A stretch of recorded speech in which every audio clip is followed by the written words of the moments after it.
बात शुरू होती है एक साइलेंस से। कमरे में दो चेहरे आमने सामने बैठे हैं, एक तरफ बॉलीवुड के खलनायक संजय दत्त और दूसरी तरफ उत्तर प्रदेश के सीएम योगी आदित्यनाथ। माहौल में टेंशन है। वजह है फिल्म गलवान। संजय दत्त की आंखों में गुस्सा है, चेहरे पर तीखापन और आवाज में ठहराव। संजय दत्त बोलते हैं, देखिए योगी जी, ये फिल्म सिर्फ एक मूवी नहीं है, ये हमारे जवानों की आवाज है। जब चीनियों ने हद पार की थी, तब हमारे जाबांजों ने सिर्फ गोलियों से नहीं, अपने सीने से जवाब दिया था। ये फिल्म वही जज्बा दिखाती है, और जिसने ये नहीं देखा वो समझ ही नहीं सकता कि देशभक्ति क्या होती है। योगी आदित्यनाथ मुस्कुराते हैं, लेकिन वो मुस्कुराहट चुभती है। योगी कहते हैं, संजय जी, देशभक्ति सिर्फ फिल्म में दिखाने से नहीं होती। असली देशभक्ति तब होती है जब हम बच्चों में, युवाओं में वो जज्बा भरें।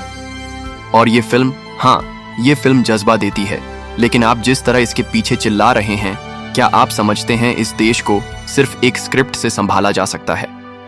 संजय गुस्से में तमतमा जाते हैं। मैं स्क्रिप्ट की बात नहीं कर रहा, मैं उन सैनिकों की बात कर रहा हूं जिनके हाथ में बंदूक थी, लेकिन दिल में भारत माता यहां से टकराव शुरू हो चुका था। अब ये सिर्फ एक फिल्म पर बातचीत नहीं थी, ये विचारों की जंग बन चुकी थी। कमरा अब और गर्म हो चुका था। संजय दत्त की आंखों में लपटें थीं और योगी आदित्यनाथ का चेहरा अब पूरी तरह गंभीर। संजय दत्त बोले, जब हमने वास्तव बनाई थी तब भी लोगों ने कहा था कि सच्चाई कड़वी है। गलवान भी वैसी ही सच्चाई है। ये फिल्म किसी स्क्रिप्ट से नहीं निकली, ये निकली है शहीदों के खून से। योगी जी, ये वो फिल्म है जो हर हिंदुस्तानी को झकझोर देती है। योगी आदित्यनाथ ने थोड़ा आगे झुककर जवाब दिया, आपकी भावना पर कोई सवाल नहीं संजय जी, लेकिन जब सिनेमा समाज को दिशा देता है तो जिम्मेदारी भी उसकी उतनी ही बड़ी होती है। गलवान जैसे विषय पर अगर फिल्म बनाई जाए तो वो सिर्फ रोना धोना या गुस्सा नहीं दिखाए, वो रास्ता भी दिखाए। संजय ने टेबल पर हाथ मारा, तो क्या हम ये दिखाएं कि हमारे जवानों ने फूल फेंके थे? नहीं, उन्होंने लोहा लिया था, और ये फिल्म वही लोहा है जो हर दर्शक के सीने में आग भर देती है। हम डर के नहीं, दम के साथ जीते हैं। योगी जी, योगी ने धीरे से कहा, मैं डराने की बात नहीं कर रहा, मैं नेतृत्व की बात कर रहा हूं। गलवान को देखकर लोग देशभक्त बने, ये सही है, लेकिन साथ ही उन्हें समझ भी आए कि संघर्ष के साथ समाधान भी जरूरी है। अब बात सिर्फ फिल्म की नहीं रही थी, यहां भावनाएं और व्यावहारिकता आमने सामने खड़ी थीं। दरवाजा धीरे से खुला और अंदर आया एक सादा सा इंसान, सफेद कुर्ता, माथे पर पसीना, हाथ में तिरंगे की छोटी सी झंडी। संजय दत्त और योगी आदित्यनाथ दोनों उसकी तरफ देखने लगे। उसने झुककर कहा, मैं कोई नेता नहीं हूं, न ही कोई अभिनेता, मैं तो बस एक भारतीय हूं जिसने गालवान देखी है और रोया है। सन्नाटा छा गया कमरे में। उसने अपनी बात आगे बढ़ाई, संजय साहब, आपकी बातों में जो आग है वो मैं महसूस कर चुका हूं। और योगी जी, आपकी चिंता भी सही है, पर कभी कभी एक दर्द को सीधे दिल तक ले जाना जरूरी होता है। उसने जेब से फोन निकाला और उसमें गलवान फिल्म का एक सीन चलाया, जहां एक जवान अपने आखिरी सांस में कहता है, मैं जा रहा हूं, मां पर तिरंगे को झुकने नहीं दूंगा। उसकी आंखों में आंसू आ गए। फिर वो बोला, मुझे फर्क नहीं पड़ता फिल्म में कितनी तकनीकी गलतियां हैं, कितना ज्यादा गुस्सा या कितना कम समाधान है।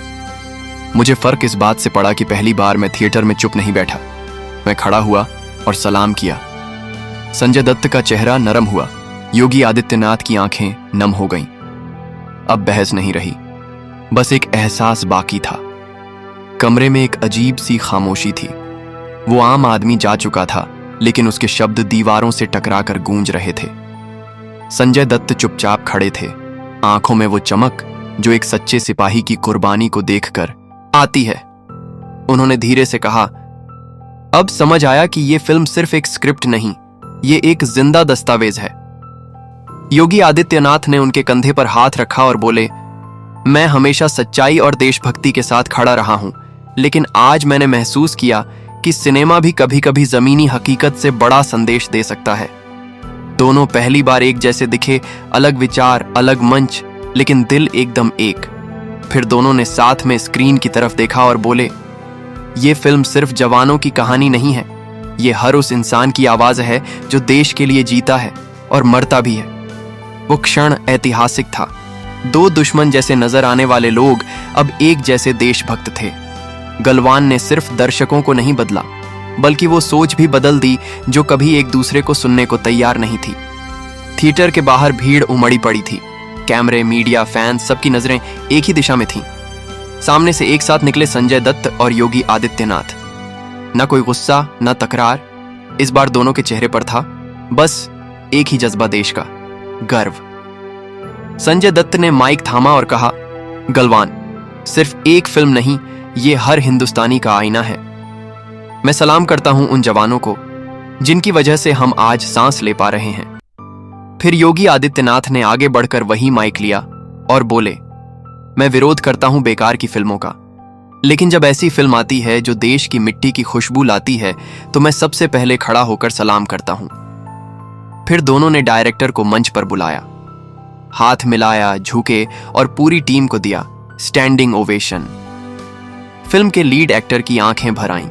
उन्होंने कहा, जब आपके काम को संजय दत्त और योगी आदित्यनाथ जैसे लोग खुले मंच से सराहें तो समझिए आपने सिर्फ फिल्म नहीं बनाई, एक इतिहास रच दिया। और फिर हुआ वो जो किसी ने सोचा भी नहीं था। दोनों ने मिलकर गालवन के जवानों को समर्पित किया एक शांति मंत्र। भीड़ ने खड़े होकर तालियां बजाईं। गालवन ने न केवल बॉक्स ऑफिस पर जीत हासिल की, बल्कि दो अलग अलग ध्रुवों को एक मंच पर लाकर देश को एक नया संदेश दिया। जब देश की बात हो तो ना कोई पार्टी होती है, ना कोई पक्ष, सिर्फ भारत होता है। ऐसे ही दमदार स्क्रिप्ट्स और वायरल वीडियो के लिए जुड़े रहिए हमारे चैनल बॉलीवुड का तड़का। यहाँ बॉलीवुड से जुड़ी हर कहानी मिलती है सबसे पहले, सबसे हटके।